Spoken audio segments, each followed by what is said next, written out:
Okay, welcome back, Jason Christiansen. FHA VA addendums. You know, we're getting back into those three-letter words again that we talked about with the lowdowns, etc.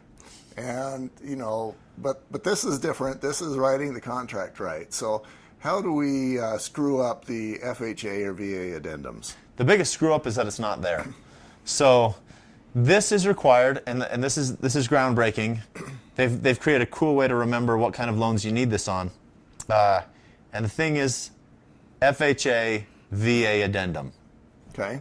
So USDA loans don't need it, even though it is a government product. Conventional loans don't need it. If you're going Utah Housing, three of the programs are actually FHA programs. So the First Home Again or SCORE program need it, where the No MI is a conventional program. It doesn't need it. So the cool thing about the FHA VA addendum is it's to protect the borrower. The Department of Housing and Urban Development, HUD, is all about protecting the borrower, just like VA is about protecting the veteran. Right. So this addendum states that if the appraised value doesn't come in, if the appraisal doesn't meet the purchase price, the earnest money is not hard, regardless of your financing and appraisal deadline. So you get the money, in layman terms, they get their money back if the appraisal doesn't come up to the sale price. Right. So this is actually really fantastic, especially like on VA loans when the appraiser has 15 days to complete the appraisal from the time it's ordered. Sometimes the contract deadlines don't allow that. Things take too long, or if there's other holdups, there's problems, there's issues there. We actually had a deal happen where the appraised value came in low. It was a VA loan, and it didn't appraise. The sellers didn't want to come down. The buyers couldn't supply the extra funds, and they were able to get their earnest money back because of this addendum. But you did mention something that I thought is important. If you do have that gap and the buyer wants to just chip in more money to close the gap, the buyer can do that. Sure can. Now, it doesn't apply to the down payment or anything. So if you're wanting to buy a home at $250,000, it appraises for $245,000. You're coming with that $5,000, boom, and then your 3.5%, 5%, 10%, 20% on top of that. The 5 just goes to meet the difference between the purchase price and appraised value. That just becomes invisible money that just closed the gap so that the lender is happy. Right. But it doesn't mean anything else. Nope.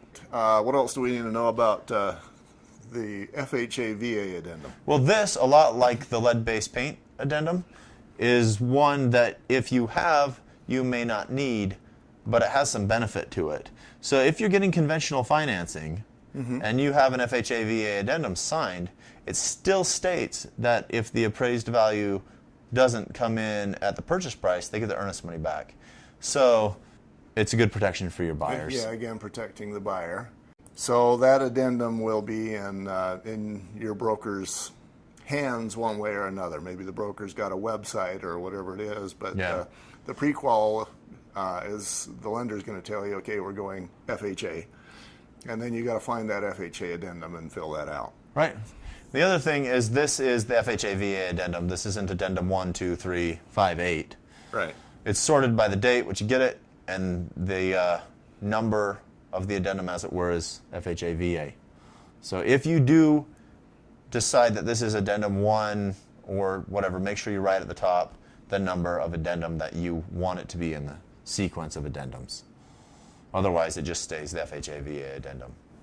Okay. Yeah, so what I'm hearing then is because there's the addendums 1, 2, 3, 4, 5, that's the negotiation over the playground. Yeah. And you could either insert this, I'm going to say, let's say it's a FHA addendum. So you could insert this as number 2, or you could just say this is the FHA addendum. Right, right. All right. It's best to just say FHA VA addendum. Yeah, that just makes more sense. Right. Okay. All right. What do we got next, boss? Repair escrows. Repair escrows. This is one of my favorites. Oh. Again, as the home inspector, The whole world turns over, especially for my buyers, when we start talking about, okay, now we've got these billion items we got to fix. So we'll be right back with that one.